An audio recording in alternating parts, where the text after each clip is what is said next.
Et gloire à Dieu, bienvenue tout le monde à ce dimanche soir, dimanche night de louange, où ce qu'on est plus en mode en ligne, en présentiel. Pendant une petite pause, c'est-à-dire du présentiel, je sais que travail oblige, je me dois de rencontrer mes obligations de travail, mais c'est pas grave, je pense que Dieu nous permet une saison d'été avec un certain repos. Puis aussi, on va revenir un petit peu plus à la charge parce que je crois vraiment dans mon cœur que l'aspect de la louange et ce que Dieu me. En fait, un des dons que je crois que Dieu m'a donné, c'est cette dimension-là de louange. Où est-ce que je crois vraiment que l'enfant de Dieu, ou chacun de nous, on doit se retrouver dans cette je veux dire le mot ambiance, mais c'est pas l'ambiance. Je veux vraiment toucher Dieu lorsqu'on rencontre son cœur. S'il y a une chose que Dieu prend plaisir, c'est lorsque son peuple le loue. C'est lorsque son peuple s'arrête un instant et rentre dans la présence de Dieu. Ça se fait à la maison, oui. On peut écouter des CD, de la musique, on peut écouter des vidéos. Puis je suis très reconnaissant que vous soyez avec nous autres aujourd'hui. Mais il n'y a rien de plus, moi je dirais ça, il n'y a rien de plus vrai que d'être ensemble entre frères et sœurs, puis de juste avoir cette ambiance, cette présence de Dieu qui remplit sa maison, c'est fantastique. Alors, je vous encourage, si vous avez une assemblée, allez-y, prenez le temps d'y aller. Oui, déplacez-vous, oui, sors de ton pyjama, puis mets ta petite cravate. Si la cravate c'est trop compliqué, mets une belle petite chemise, puis va à l'église pour adorer Seigneur ton Dieu.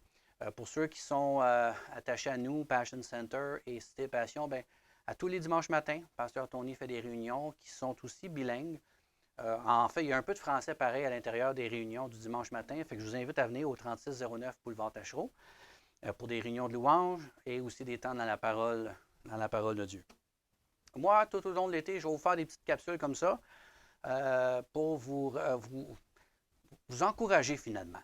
Hein? Je vais vous encourager parce que s'il y a une chose que je réalise dans un monde comme on a aujourd'hui, il y a beaucoup de déceptions, il y a beaucoup de découragement et les gens m'écrivent, puis bon, les circonstances, autant que ce soit viral, les virus ou le gouvernement ou les guerres, il y a des guerres, d'autres virus, puis d'autres guerres, puis d'autres décisions bizarres que le gouvernement nous impose. Tout ça pour dire que l'espérance dans ce monde, elle ne sert pas à grand-chose. Et puis je sais que dans le cœur de chacun de vous, il y a dans tout être humain, mais en fait la Bible l'enseigne que dans tout être humain, on a cette recherche, ce désir, cet appel d'écouter, de rencontrer Dieu, de parler à Dieu. C'est plate parce que des fois, on se rend là juste quand ça va mal. Hein? Quand c'est dans les moments les plus difficiles, le décès, la maladie, le cancer, on perd sa job, on perd son argent, on fait faillite. Et là, on crie à Dieu. Hein? Dieu, là, j'aimerais ça que tu me réponds. Puis là, on est super déçus parce que Dieu ne nous répond pas. Parce que j'aurais aimé ça que tu me répondes là. On a une tendance très nord-américaine, je vous dirais très démocratique, où tout ce qu'on veut, c'est tout de suite là, right now. Hein? C'est la machine express. C'est comme si Dieu t'y met 25 cents puis il va te donner tout ce que tu lui demandes. C'est pas nécessairement comme ça que ça fonctionne. Puis en fait, si je me mets à la place de Dieu, je serais très enclin moi aussi à répondre parce que c'est plate. J'aime mes enfants de tout mon cœur, puis mes enfants, ils savent où ce que je suis, puis là, ils vivent toute leur vie. J'aime ça quand ils m'appellent autre chose que pour de l'argent. J'aime ça quand ils m'appellent autre chose que pour une faveur, ou ils sont dans un problème, ou il y a quelque chose qui se passe tout croche. Puis là, papa, viens m'aider. J'ai rien contre d'aller les aider, ça me fait plaisir de les aider. Mais y a-t-il quelque chose de plus wow quand ils m'appellent et disent hey, comment ça va, papa? Je suis content, je voulais juste te parler. Ça change tout pour moi. C'est comme wow, il apprécie ma présence. Puis Dieu, c'est la même affaire. Fait que soyons ouverts, que notre cœur s'ouvre à entendre de Dieu, parce que Dieu a un message pour vous. Et durant cet été, je vais vous prêcher quelques petits messages que Dieu va mettre sur mon cœur. C'est souvent des choses que Dieu dépose dans mon cœur dans la semaine. Et là, celui-là, ça faisait longtemps que j'avais envie de vous le prêcher. Je n'ai pas pu le faire le dimanche en présentiel, qui s'intitule Pourquoi moi? Il y a cette question-là qui nous pose souvent, qui viennent dans notre esprit, pourquoi moi, surtout quand ça ne va pas bien. Et dans ta vie chrétienne, tu marches avec Dieu, puis tu vas vivre des circonstances, puis là, tu vas te dire, mais coudonc, pourquoi ça m'arrive? Ou il y a des fois, tu vas te regarder dans le miroir, puis tu vas te dire, pourquoi je suis comme ça? Pourquoi je suis faite de même? Pourquoi je suis à cet endroit? Pourquoi je suis dans cette famille? On se pose plein de questions qui sont très compréhensibles parce que quand il t'arrive quelque chose, ben, tu vas te mettre à solutionner, tu vas te mettre à penser, ben, OK, j'ai-tu fait quelque chose, j'ai-tu fait un détour? Souvent, on sait, on a fait un détour, on a fait quelque chose qu'on n'aurait peut-être pas dû, puis après ça, on dit, ouais, mais Seigneur, ta grâce est supposée de surabonder quand le péché abonde. Tu peux-tu, Seigneur, m'expliquer le pourquoi? Et je ne peux pas vous donner toutes les réponses, mais il y a une chose que je suis convaincu par contre. Quand tu es dans ce moment-là de questionnement, pourquoi moi? C'est très égoïste. Oui, je constate que quand tu es là à te poser la question pourquoi moi, c'est très égoïste. Parce que Dieu, dans le psalmiste, il nous dit, Dieu a créé, il nous a créés, il nous a tissés dans notre maman. Et dans notre maman, alors qu'on n'était même pas complètement formés, la Bible a dit on était une masse informe, nue, Dieu avait déjà des projets. Dieu avait déjà des plans. Dieu avait déjà, il y a des jours de compter pour chacun de nous. Pour certaines personnes, 90 ans et plus. Le beau-père de ma femme, 94, je ne sais pas quel âge il a. Gloire à Dieu. Dieu lui a prêté 94 ans. Le petit-fils à mon chum, 4 ans. Ben, Dieu a donné 4 ans à cet individu. On n'est pas maître des années qu'on a. On peut essayer toutes sortes de façons, soyez en santé, ben oui, c'est correct, mais les années, vous le savez très bien, ne dépendent que de lui. Dieu nous a alloué du temps sur cette terre. Et il a préparé ces choses-là. Et dans notre parcours, ben, on a des nombreuses fois où Dieu cherche à avoir ce contact avec nous. Puis Dieu l'a fait avec son peuple. À maintes reprises, Dieu a voulu une relation avec son peuple. Puis tout l'Ancien Testament est vraiment un indice à quel point Dieu aime son peuple. Puis Dieu a fait mille et une choses pour démontrer à son peuple qu'il les aime. Et à travers son amour, il leur a donné des restrictions, il leur a donné des lois, il leur a donné des principes qu'ils devaient suivre. Puis ces principes-là, des fois, on a de la misère. J'avais une discussion l'autre jour avec quelqu'un de la famille, puis je dis, tu sais, si tu enlèves dans le trafic d'aujourd'hui, dans la ville de Montréal, si tu enlèves les feux rouges, si tu enlèves les stops, si tu enlèves les lignes à terre, quel genre de circulation on aurait à Montréal? Si on n'aurait pas de loi, faites donc ce que vous voulez, quand vous voulez et comme vous voulez. On ferait bien ce qu'on voudrait. Les règlements, les lois, les gouvernements sont là pour nous donner une restriction. Pourquoi? Parce qu'on en a besoin. Notre nature pécheresse veut toujours qu'on aille un peu plus loin. Hein? Quand on est petits-enfants, là, aussitôt qu'on dit à nos enfants « Fais pas ça, je veux pas », oups, si maman ou papa dit « Fais pas ça », il me semble qu'il doit y avoir quelque chose d'intéressant. J'ai envie de le faire. C'est comme si on aime ça défier l'interdit. C'est sûr qu'il y a des meurtriers dans ce monde, il y a des abuseurs, des violeurs qui s'en vont à l'extrême. Et on a mis des règlements pour dire, bien, si tu fais ce genre de contre-loi, si tu vas contre la loi, si tu commets une infraction de la loi, il y a des conséquences. Mais où est-ce qu'on a pris cet exemple-là? On a pris ça aussi vieux que ce que la Bible dit. Les lois, les principes bibliques qui sont dans la parole de Dieu, c'est la base de la loi dans le monde. On s'est basé sur quelque chose. Et Jérémie, c'était un prophète qui avait un message à donner au peuple. Puis son message, il n'est pas souvent agréable parce que son message était toujours, si vous continuez à marcher contre les principes de Dieu, si vous continuez à aller à l'encontre de la parole de Dieu, vous allez vivre des conséquences. Et si vous connaissez l'histoire un peu, bien, le peuple d'Israël ont été en exil. Ils ont été transportés dans la Babylone et ils se sont rendus là en captivité sous l'esclavage du roi Nabuchodonosor. Et dans ces années-là, c'était terrible pour le peuple d'Israël. Et souvent, les prophètes, parce que Dieu utilisait les prophètes à l'époque, une époque que j'adore parce que c'est une époque où vraiment Dieu choisissait des hommes qui entendaient la voix de Dieu. Puis il y avait un genre de respect envers ces hommes-là. Mais Est-ce que l'humain, il aime se dire quoi faire? S'il y a une chose que j'ai appris, même à travers ma vie professionnelle de formateur, l'adulte n'aime pas se faire dire quoi faire. L'enfant non plus, là, mais encore pire quand tu es adulte. On n'aime pas se faire dire quoi faire. Tu ne vas pas me dire à quelle heure il faut que je me couche. Tu ne vas pas me dire qu'est-ce que je devrais manger ou pas manger. Tu ne vas pas me dire ce que je devrais faire demain ou pas. Tu sais, on n'aime pas se faire dire quoi faire.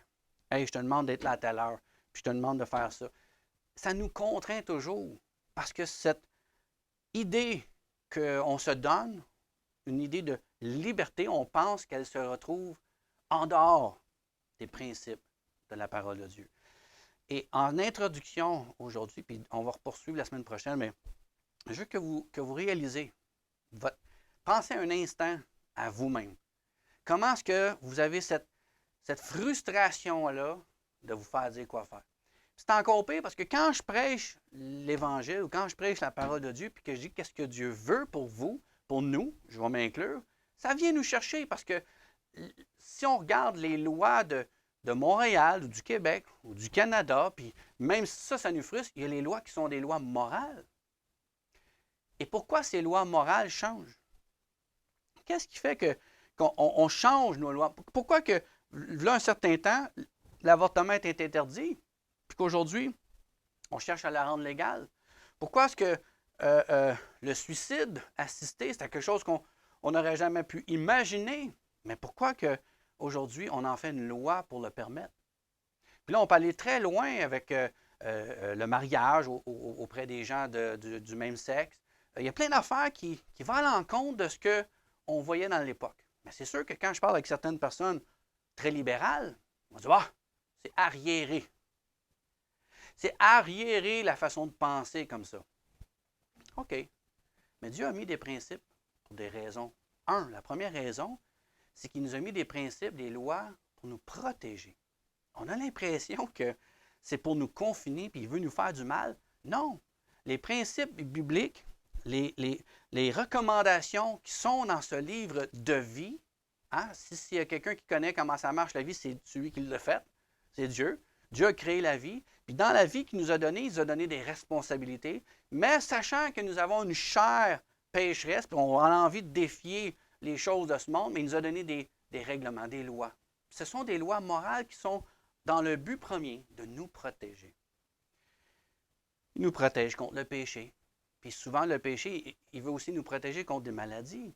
Si Dieu veut qu'un homme soit fidèle à une femme, c'est-tu juste parce qu'il veut juste que deux personnes grandissent ensemble? Ben oui, c'est très glorieux et merveilleux qu'un homme et une femme se retrouvent ensemble pendant 30, 40 ans de leur vie. Il n'y a rien de plus spécial et de plus beau. Moi, quand je vois un couple qui célèbre 40 ans de mariage, wow, 50 ans, je suis wow, comment t'as fait?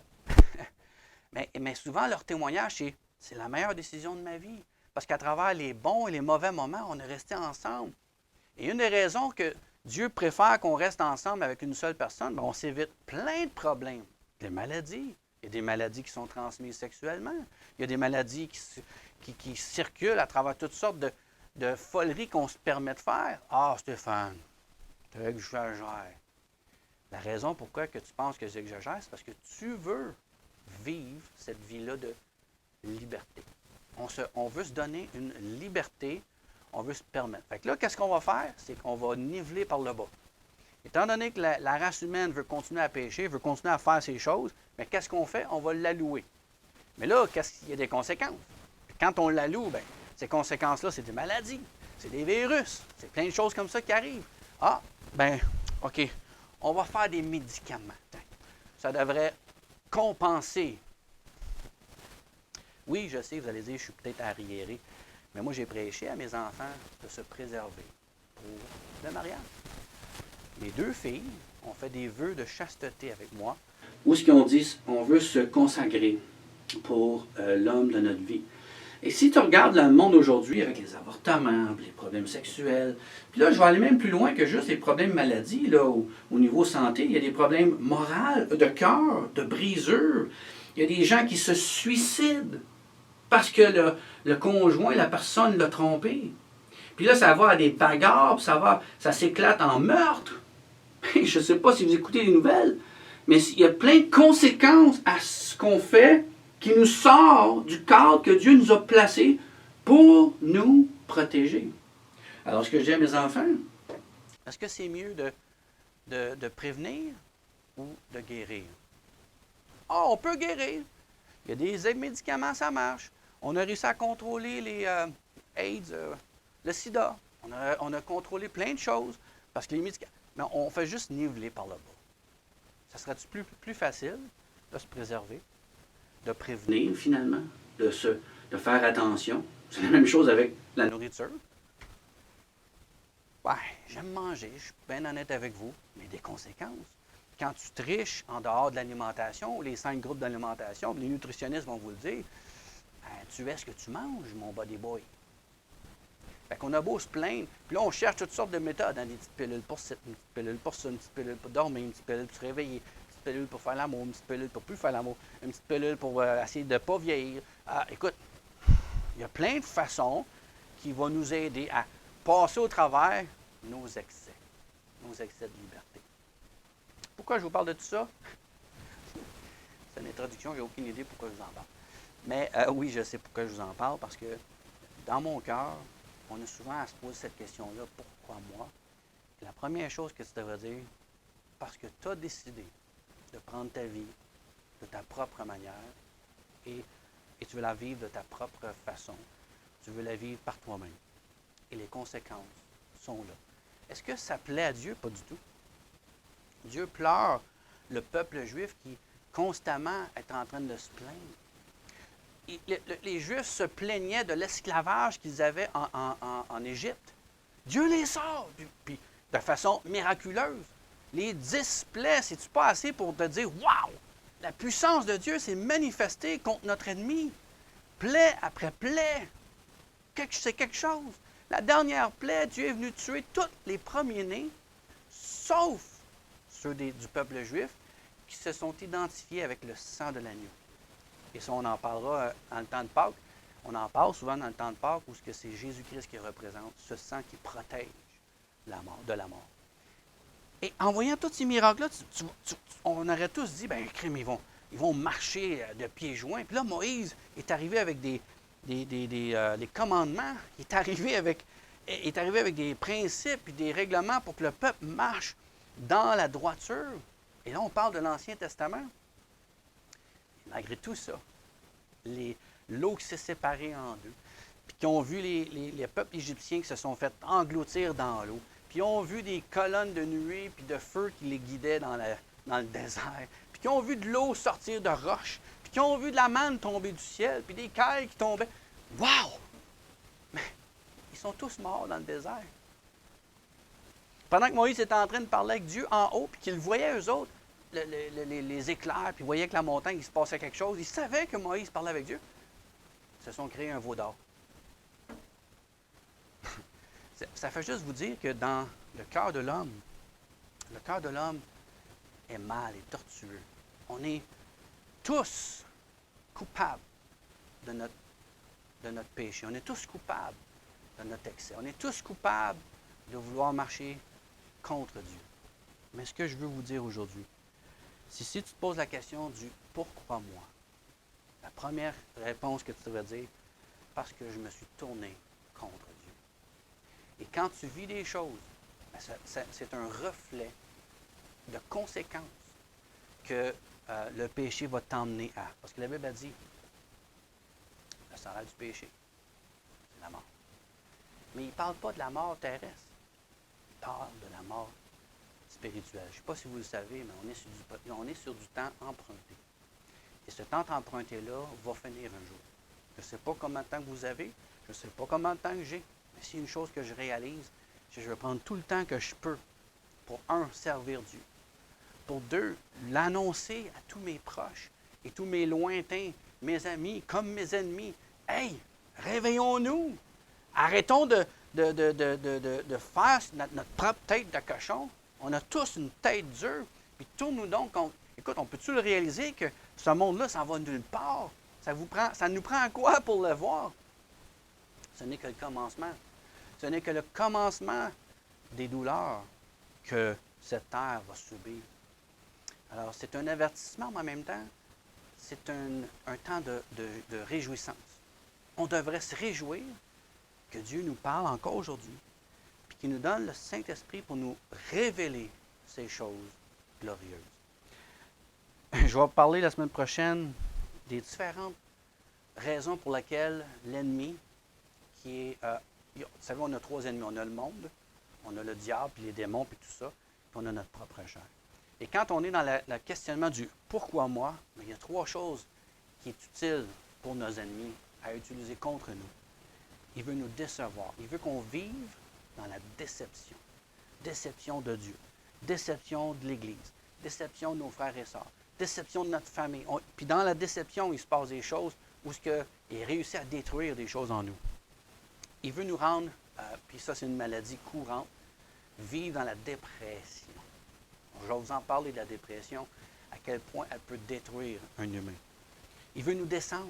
Parce qu'il y a une chose que l'ennemi veut faire, que le monde cherche à nous faire, c'est nous réduire à rien.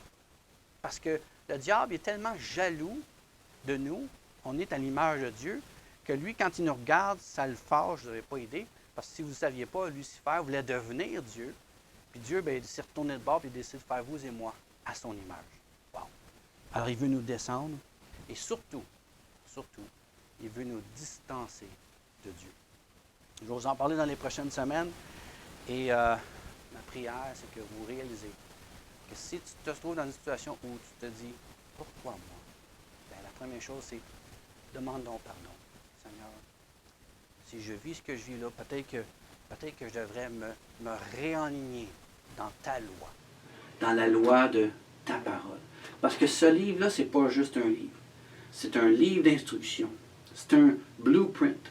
C'est une map qui nous définit comment est-ce que nous devrions vivre pour finalement être heureux. Parce qu'en bout de la ligne, qu'est-ce qu'on veut? On veut tous être heureux. On veut avoir du plaisir. On veut être bien. On veut manquer de rien. Tout est là-dedans qui va vous dire comment le faire, comment y arriver. Amen. J'espère que ça vous encourage. Vous avez besoin de prière. Vous avez besoin de nous parler, de commenter. Faites-le. Je vous encourage à cliquer sur le j'aime, à cliquer sur le partage pour que le plus de gens puissent entendre sa parole. Mais moi, je continue à prier pour vous autres. Priez pour moi aussi, priez pour moi et mon épouse, la famille. Vous savez, quand on fait ce que Dieu nous demande, il y a de l'opposition. Puis, c'est correct. Ça veut dire que je fais la bonne chose. Fait que merci Seigneur pour l'opposition. Et pourquoi moi? Je vais renverser tout ça en finalité parce que Dieu a sa main dans ta vie. Il t'a choisi toi. Pourquoi toi? Parce que tu es précieux. On va en reparler. Que Dieu vous bénisse tout le monde et je vous laisse avec une chanson intitulée « En lui, je suis quelqu'un ». Retrouve-toi en Christ et tu vas te retrouver étant une personne de grande valeur aux yeux de Dieu. Dieu Tout-Puissant, bénis mes frères et mes sœurs. Bénis tous ceux qui nous écoutent à travers le monde, qui nous écoutent, Seigneur, et que ta parole soit comme un épée à double tranchant, venant séparer joie, les jointures, os et nerfs et muscles, Seigneur, parce que tu veux vraiment que ta parole fasse un effet dans notre vie. Je prie pour la guérison, je prie pour la restauration, je prie, Seigneur, pour le renouveau dans la vie de mes frères, mes sœurs, mes amis qui nous écoutent. Au nom de Jésus, je prie. Amen et Amen. Alors, merci de nous avoir écoutés tout le monde et je souhaite une très belle soirée. Bonne semaine. Que Dieu vous bénisse. Bye bye.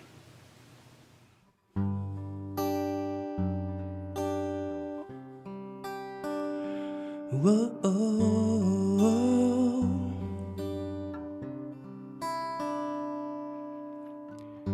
Jésus, Jésus a tout fait pour moi et pour toi. Il nous a rachetés par l'infâme bois.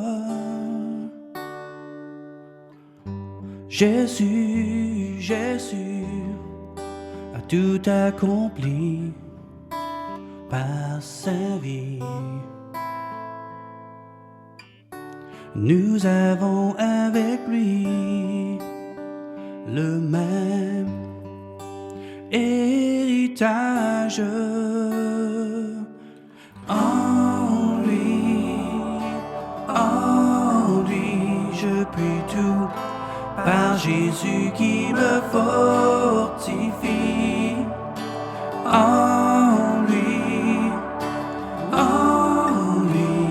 aujourd'hui, je suis quelqu'un.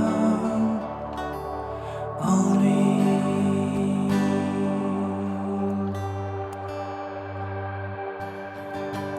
Autrefois je n'avais que de la peur dans mon cœur. Maintenant tout mon être est dans la joie et l'assurance, scellé par son esprit, qui est son gage d'âge en âge. C'est lui qui vit en moi et guide tous mes pas. En lui, je puis tout par Jésus qui me fortifie. En lui, aujourd'hui, je suis quelqu'un. En lui.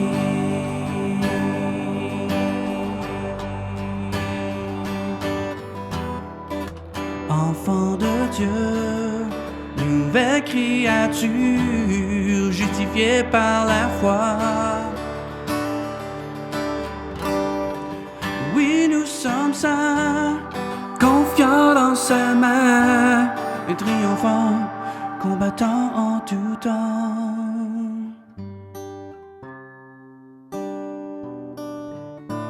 En lui, yeah. Oh, en lui, je puis tout par Jésus qui me fortifie. En lui, aujourd'hui, je suis quelqu'un. Oh, oh. En lui, je puis tout par Jésus qui me fortifie. En lui, aujourd'hui, je suis quelqu'un. Aujourd'hui, je suis quelqu'un. Aujourd'hui, es-tu quelqu'un? En lui.